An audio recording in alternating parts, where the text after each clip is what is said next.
Estou me guardando para quando o carnaval chegar. É um documentário que retrata a rotina da força de trabalho de uma cidade que gira em torno da produção do jeans. E eles têm o único objetivo de ir aproveitar o carnaval em fevereiro, na cidade grande.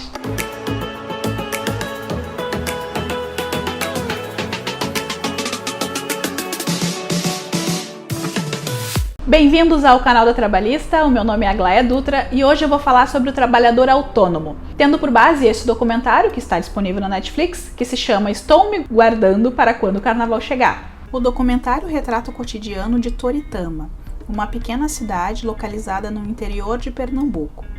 99% da economia da cidade gira em torno da produção de jeans, e eles passam o ano inteiro trabalhando para que no carnaval eles consigam tirar alguns dias de férias e aproveitar a grande festa na cidade grande e na praia.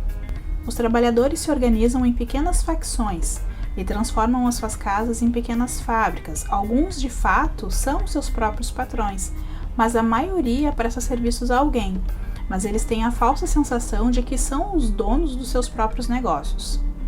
O barulho na produção é ensurdecedor e nem todos utilizam os protetores auriculares e, além de tudo, trabalham em longas jornadas de trabalho. No carnaval, a cidade fica deserta, o que transforma o local numa espécie de cidade fantasma.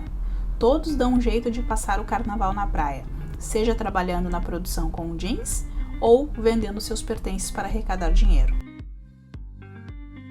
O mais engraçado é que quando eles retornam do carnaval para a cidade, né, voltam à vida normal, eles acabam readquirindo os seus bens, né, e vida que segue normalmente. Aí eles entram novamente naquele círculo de produção e trabalhar o ano inteiro voltado com a produção do jeans para se preparar para o próximo carnaval. Então, aproveitando o tema do documentário, já que a cidade basicamente é formada por costureiros e costureiras e afins, eu resolvi falar sobre o trabalhador autônomo. E o trabalhador autônomo, via de regra, é aquele trabalhador que não preenche os requisitos da relação de emprego. Eu já tenho um vídeo aqui no canal falando especificamente sobre isso, quais são os requisitos de uma relação de emprego e quando uma pessoa pode ser considerada empregada. Tá, eu vou deixar aqui no card. E a definição mais adequada para esse tipo de trabalhador é que ele é patrão de si mesmo, que presta serviços por conta própria e assume todos os riscos da sua atividade econômica. Ou seja, se ele não trabalhar, ele não vai ganhar. Se ele não movimenta a atividade econômica, nada acontece. O autônomo é aquele que é o dono do seu tempo, o dono do seu preço, é o dono da sua vida. Ele que escolhe a hora que vai... E tu? Vem cá. Chamando. O autônomo é aquela pessoa que é o dono do seu tempo, o dono do seu preço, não precisa dar satisfação para ninguém e, em geral, quanto mais trabalha, mais ele ganha. Exemplos de trabalhadores autônomos são pedreiros, taxistas, médicos, advogados, diaristas, costureiras, como no documentário. É claro que esses profissionais, eles também podem ser empregados regulamentados, seletistas, trabalharem vinculados a uma determinada empresa e prestarem serviços a um empregador. Inclusive, é super comum ter contratação de forma formalizada desse tipo de profissional. Mas o que eu quero destacar aqui são as peculiaridades dessa classe de trabalhadores. E a principal característica dessa modalidade de trabalhador é a falta de subordinação jurídica. Como eu disse antes, o autônomo, ele é o dono do seu nariz. Ele é o dono do seu negócio, então ele não está subordinado a ninguém, ele não deve satisfação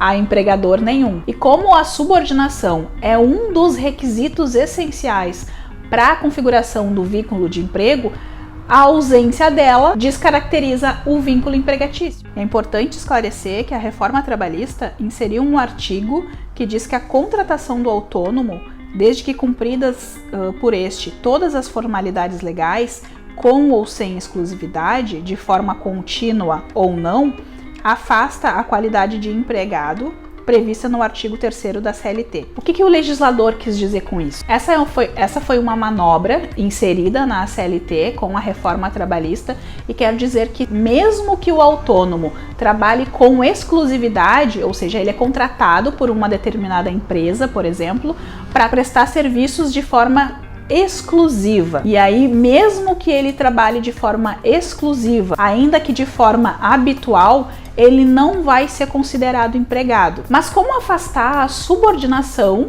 de um contrato de exclusividade, sendo que se a pessoa só pode prestar serviços para determinada empresa ou para determinado contratante, como que não vai ter subordinação? Eu vou fazer alguns vídeos para vocês explicando sobre os princípios do direito do trabalho, os princípios que norteiam o direito do trabalho. Mas já quero deixar aqui de antemão fixado com vocês, o princípio da primazia da realidade é um princípio que norteia o direito do trabalho. Significa dizer que para o direito do trabalho, o que importa é o que acontece na realidade, o que importa é o que acontece na vida real. Não interessa se está documentado, se está escrito, se está em contrato. Se o contrato diz A e na realidade acontece B, vai prevalecer perante a Justiça do Trabalho o que aconteceu na realidade. O que vai valer é o B, certo? Então, para esse artigo inserido pela reforma trabalhista, que fala que se houver exclusividade e o trabalho for prestado ainda que de forma habitual, se os outros requisitos da relação de emprego, né, se houver subordinação, habitualidade, pessoalidade, onerosidade, for prestado, né, por uma pessoa física, se os requisitos da relação de emprego forem preenchidos, pouco importa o que a lei diz ou o que o contrato diz. Apesar de várias modificações que a reforma trabalhista trouxe, o princípio da primazia da realidade, ele subsiste, ele ainda se mantém intacto no direito do trabalho, certo? Na verdade, esse dispositivo inserido pela reforma trabalhista contraria o princípio da primazia da realidade, porque se o trabalhador preenche os artigos 2º e 3º da CLT, pouco importa o que está acontecendo no contrato, o que importa é a realidade. E, na verdade, esse artigo é impraticável. Essa é a real. Porque vamos convir, né, gente? Se o trabalhador preenche os requisitos da relação de emprego, se o trabalhador vai ao shopping, não tem como afastar o vínculo empregatício. E outro ponto também é que isso também pode incentivar a pejotização, que não passa de uma fraude, uma artimanha que as empresas utilizam para tentar fugir dos encargos trabalhistas e previdenciários. Vale salientar também que o autônomo não tem uma legislação específica, não tem a lei do autônomo. Existem algumas leis esparsas que regem algumas categorias de trabalhadores, mas especificamente, assim, genericamente falando, do autônomo não existe. Existe apenas uma portaria do extinto Ministério do Trabalho que regulamenta, que dá algumas diretrizes como a contratação do autônomo deve se dar. Falei extinto Ministério do Trabalho porque, como vocês sabem, o atual governo extinguiu o Ministério do Trabalho. Esse ministério foi incorporado pelo Ministério da Economia e o Ministério do Trabalho, na verdade, virou apenas uma secretaria. Embora não haja uma lei específica para o autônomo, existem diversas categorias de trabalhadores, como eu disse, que podem exercer a atividade de forma autônoma. Embora não haja uma lei que regulamente a contratação do autônomo, a portaria 349 de 2018 traz diversas orientações, ela traz diretrizes de como devem ser as contratações e, inclusive, também reconhece que se houver subordinação jurídica, há de ser reconhecido o vínculo de emprego, né? Claro, observando o preenchimento dos outros requisitos para a configuração do vínculo. Um ponto importante que eu quero esclarecer com vocês é que eu não me referi àqueles trabalhadores que trabalham em salões de beleza, em estéticas. Existe uma lei específica para eles que rege os contratos de parceria, que é diferente da forma como o autônomo é tratado. Essa lei de contrato de parceria traz diversos requisitos que devem ser observados, requisitos formais que devem ser observados e que, se descumpridos, também é possível o reconhecimento do vínculo de emprego com o estabelecimento. Agora, voltando para o documentário, a gente percebe que algumas pessoas de fato são autônomas e outras não, porque elas trabalham ali de forma subordinada, têm horários a cumprir, têm metas a cumprir, recebem salário por conta da produção e tal que fazem, trabalham com habitualidade, pessoalidade, não podem ser substituídos por outras pessoas. Então ali, na verdade, uma boa parte é autônoma e uma outra parte, talvez a maioria, seja de empregados, só que eles não sabem, né? Por fim, eu quero ressaltar que o autônomo também tem direito à aposentadoria, porque ele pode fazer recolhimentos à Previdência Social, né? Emitir os carnês, fazer os pagamentos, tudo direitinho, e aí vai ter direito à aposentadoria como um trabalhador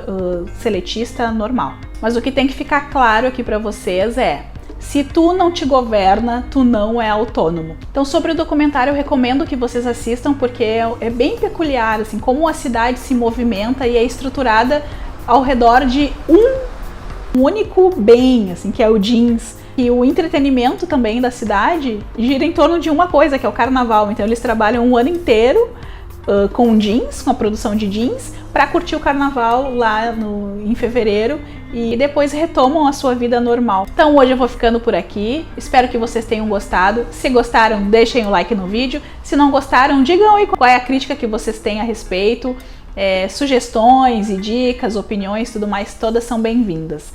E não se esqueçam de se inscrever no canal e ativar o sininho para receber as notificações dos próximos vídeos, tá certo?